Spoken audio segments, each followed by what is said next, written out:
मेरा एक दोस्त घड़ी ले आया अमेरिका से। अच्छा। उसका कन्वर्ट करके हिंदुस्तान में उसकी कीमत थी 15 लाख रुपए। मैंने कहा इतनी महंगी घड़ी? बोला तेरे को टाइम की कीमत ही नहीं पता है। अबे मैंने कहा क्या बेवकूफी की बात कर रहा है, घड़ी से टाइम का क्या लेना देना है? मेरे पे 15,000 की घड़ी है, 15 लाख की घड़ी, ये भी वही टाइम बता रही है, ये भी वही टाइम बता रही है। और उसका जवाब सुनना साहब, आपका महत्व समझ में आ जाएगा। मैंने कहा मेरे 15,000 की घड़ी, ये 15 लाख की घड़ी, ये भी वही टाइम बता रही है, वो भी वही टाइम बता रही है। बोला दोस्त यही तो फर्क है, वो तेरा टाइम बता रही है, ये मेरा टाइम बता रही है। तो आप लोग टाइम का अच्छा, मैं शॉपिंग मॉल में चला गया अभी इंदौर में, जूते पूछे साहब 25,000 के जूते। मैंने कहा जूते इतने महंगे? बोले भाई साहब जूते तो जब भी पड़ते हैं महंगे ही पड़ते हैं। काफी अनुभव है। मैंने कहा यार तू बेच रहा है या मार रहा है? क्या हुआ भाई, पीछे से भी आएगा जूता? आएगा। मैंने कहा तू बेच रहा है या मार रहा है? बोला आपको खरीदने या खाने? फिर मैंने उससे एक सवाल पूछ दिया, और मजे लेना अगर बात में से बात निकलती है। मैंने कहा अच्छा ये बता कितने दिन चलेंगे? बोला भाई साहब ये तो आपके चाल चलन पे डिपेंड है। अच्छा है। समय बदल गया है साहब, डाटा फ्री, आटे पे जीएसटी, जियो का सिम, जेब पे दृष्टि, जीने के लिए जुगाड़ जोड़ तोड़ है। क्या करें भाई साहब, तरक्की की दौड़ है, तरक्की की दौड़, बहुत अच्छे, तरक्की की दौड़ है। ये व्यंग का आप पता नहीं किस तरह से, लेकिन अगर अच्छी बात मैं कहने की कोशिश करूं संभाल लेना, ताकि कम समय में मैं बेहतर बात कह सकूं। भ्रष्टाचार पर बात कर रहे थे, इन्होंने बहुत आंदोलन किए। आप लोग जानते हो भ्रष्टाचार क्या होता है? मिटता मिटता कुछ नहीं। अन्ना हजारे बैठे थे,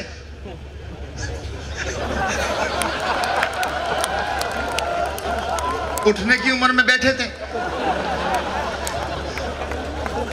ये भी बैठे थे उनके साथ, और अब देख लो कहां बैठे हैं। भ्रष्टाचार का कुछ भी नहीं कर सकते आप, हर घर में भ्रष्टाचार है। मेरी पत्नी ने 2-2 हजार के 2 नोट निकाल लिए जेब में से। मैंने जेब देखी, मैंने कहा क्या हुआ? बोला एक वापस दिया। बोला जी ले दे के मामला ठंडा करो ना। तो भ्रष्टाचार की स्थिति ऐसी है। मैं भ्रष्टाचार पर एक कविता इसलिए सुना देता हूं क्योंकि पूरी सरकार बैठी है, इनके सामने भ्रष्टाचार की बात होनी चाहिए। एक बार आप तालियां बजा दें, मैं कविता शुरू करता हूं। स्वागत है। भ्रष्टाचार के लिए हमें क्या कर सकते हैं? हम राजनीति से, समाज से, व्यवस्था से कहीं से उम्मीद नहीं करते, भगवान से करते हैं। मैंने भगवान से कहा हे प्रभु मेरे देश से भ्रष्टाचार हटाओ। अच्छा। मैंने भगवान से कहा हे प्रभु मेरे देश से भ्रष्टाचार हटाओ। पुजारी बोला पहले कुछ चढ़ाओ। अच्छा है। फिर छुरी जाएगी अर्जी, सुने तो सुने ये भी भगवान की मर्जी। मैंने रुपए चढ़ाए 101, पुजारी निकालते हुए मीन में बोला 101 में भ्रष्टाचार हटाना चाहता है, हमारी दुकान बंद कराना चाहता है। हम क्या आरती फोकट में उतार रहे हैं? हम आरती फोकट में उतार रहे हैं, तू आरती में फटा नोट चढ़ा रहा है, हमें और भगवान को आपस में लड़ा रहा है। बहुत अच्छे, वाह। छोड़ इस फोकट का स्वांग, कुछ और मांगना है तो मांग। मैंने कहा ठीक है पुजारी जी, भगवान से महंगाई कम करवा दो, मेरे देश भूखों का पेट भरवा दो। वाह।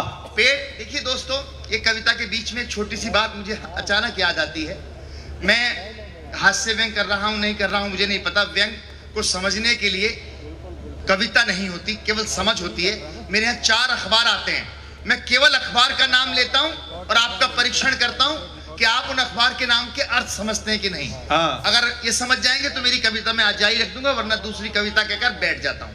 4 अखबार पत्नी से मांगता हूं, पत्नी जवाब देती है, हम दोनों का संवाद। उनके बीच में व्यंग है या नहीं आप बताएंगे। अखबार का नाम, पत्नी का जवाब। अमर उजाला आया नहीं। वाह, बहुत अच्छे, क्या बात है। जागरण कोई लाया नहीं। हाय हाय, बहुत अच्छे, वाह। नव भारत फट गया, हिंदू बट गया। क्या बात, वाह।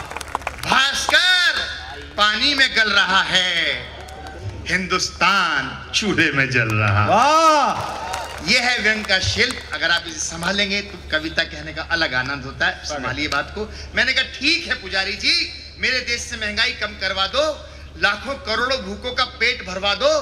पेट का नाम सुनते ही उन्होंने अपने पेट पर फेरा हाथ। बोला तेरी समझ में नहीं आती ये बात, उस पेट की फिक्र है, उस पेट की चिंता है, इस तौंद का फिक्र नहीं है। दान दाताओं की सूची में किसी गरीब का कोई जिक्र नहीं है। बहुत अच्छे, वाह। उनका तो वैसे ही बेड़ा गर्क है, ऊपर भी नर्क है, नीचे भी नर्क है, बीच में कहां लगाएगा छलांग। अबे ये भ्रष्टाचार महंगाई छोड़, कोई लोकल लेवल की छोटी मोटी इच्छा है तो मांग। और अंतिम इच्छा मैं क्या मांगता हूं साहब?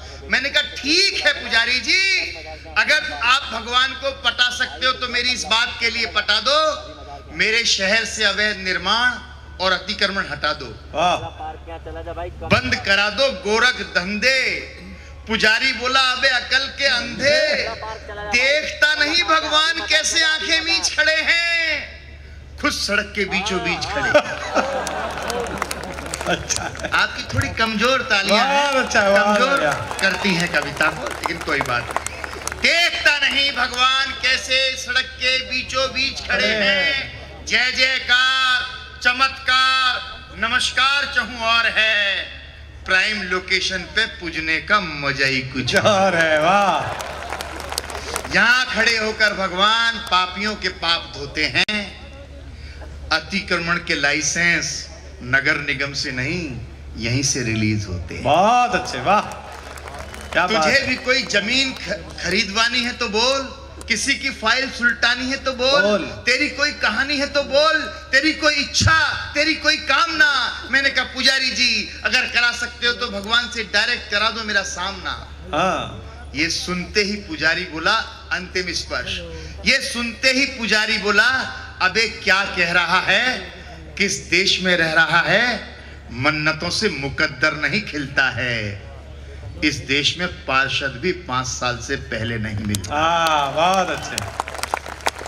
एमपी एमएलए मिलने के नाम पर टीवी पर नजर आते हैं, एमपी एमएलए टीवी पर नजर आते हैं, मिलने के नाम पर मिल बांट कर खाते हैं। व्यवस्था सिस्टम सरकार सदियों से लापता है हिंदुस्तान से, और तू 101 रुपए में मिलना चाहता है डायरेक्ट भगवान से। बहुत अच्छे, वाह, क्या बात है रासबिहारी जी, वाह। तो 101 रुपए में मिलना चाहता है भगवान से, वो नहीं मिलेगा चाहे कितना शोर मचा ले। मेरे दिल से आवाज निकली, हे प्रभु मुझे और मेरे देश को इन बिचौलियों से बचा ले, बिचौलियों से। और 1-1.5 मिनट की छोटी सी बात कहकर अपना स्थान लेता हूं। दोस्तों, बेटी पर बहुत अच्छी कविता पढ़ी। मेरे उम्र के बहुत सारे लोग हैं जिनकी बेटियां कहीं बाहर पढ़ रही हैं। ये जितनी भी घटनाएं हैं उन्हें हम अखबारी नजर से क्या देखते हैं, लेकिन एक पिता के साथ क्या होता है। इनकी भी बेटी बाहर पढ़ती है, संपत जी की भी, मेरी भी बेटी। 1.5 मिनट की एक 6 लाइन की कविता, मुझे मेरी मंच की कविता नहीं लेकिन पहली बार पढ़ने का मन है बेटी के। स्वागत है, पढ़िए पढ़िए रासबिहारी जी, जरूर। शायद मैं मंचों पर की कविता भी नहीं है लेकिन मन करता है पढ़ता हूं। बेटी, हम मेरी उम्र के लोग हैं जिनकी बेटियां बाहर पढ़ रही हैं, बस कविता शुरू होती है। थोड़ी सी मन दे देंगे, बेटा पानी, वो बच्चे रख दे, 5 मिनट रख दे, यहीं रख दे, शाबाश जी। पढ़िए।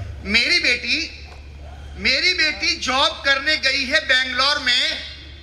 जब से मेरी बेटी जॉब करने गई है बेंगलोर में, मैं सन्नाटे बुनने लगा हूं हर शोर में। हाय हाय रासबिहारी, क्या बात है। कविता को संभालना, एक एक पंक्ति कविता की, तालियां बजाना मत बजाना, लेकिन आप ले जाओगे मुझे अच्छा लगेगा। जब से मेरी बेटी जॉब करने गई है बेंगलोर में, सन्नाटे बुनने लगा हूं हर चमकते शोर में।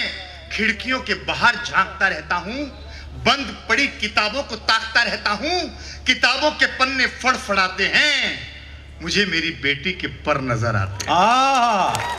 बहुत अच्छे रासबिहारी, बहुत अच्छे, वाह। किताबों के पन्ने फड़फड़ाते हैं, मुझे मेरी बेटी के पर नजर आते हैं। मैं परों की उड़ान को सोचता हूं, उस आसमान को सोचता हूं जिसमें उसके जैसे सैकड़ों परिंदे उड़ते हैं, क्षितिज में खो जाते हैं, घर को नहीं मुड़ते। वाह। क्षितिज में खो जाते हैं, घर को नहीं मिलते हैं। मैं उससे बात नहीं करता, सोचता हूं आराम कर रही होगी, काम कर रही होगी, लेकिन फिर भी थोड़ी थोड़ी देर बाद मेरी उंगली मोबाइल के स्क्रीन पर टिक जाती है और मुझे मेरी बेटी व्हाट्सएप पर ऑनलाइन दिख जाती है। मैं सोचने लगता हूं वो टाइम पास कर रही है या खर्च कर रही है। वाह, और अगली पंक्ति कविता की पंक्ति अच्छा है, मन क्या बात संभालेगा। है। मैं डरने लगता हूं, सोचने लगता हूं वो टाइम पास कर रही है या खर्च कर रही है। नहीं नहीं, ना वो पास कर रही है ना खर्च कर रही है, दरअसल वो सर्च कर रही है। पीछे छूटा स्कूल का वो छोटा सा बस्ता, वाह वाह वाह, या कैरियर के नाम पर बिछा आगे लंबा सा रास्ता। और अगली पंक्ति पर खामोश मत रहना, मेरा मन रह जाएगा, कविता की इज्जत रह जाएगी। वो सर्च कर रही है, पीछे छूटा स्कूल का वो छोटा सा बस्ता, या कैरियर के नाम पर बिछा आगे लंबा सा रास्ता। बस्ते और रास्ते के बीच में बेटी खड़ी हो गई है। मैं समझ जाता हूं मेरी बेटी बड़ी हो गई है। बहुत अच्छे, बहुत अच्छे, बड़ी संवेदनशील, बहुत संवेदनशील। रास्ते और बस्ते के बीच में बेटी खड़ी हो गई है। मैं समझ जाता हूं मेरी बेटी बड़ी हो गई है। तभी मोबाइल स्क्रीन पर उसका नाम चमकता है।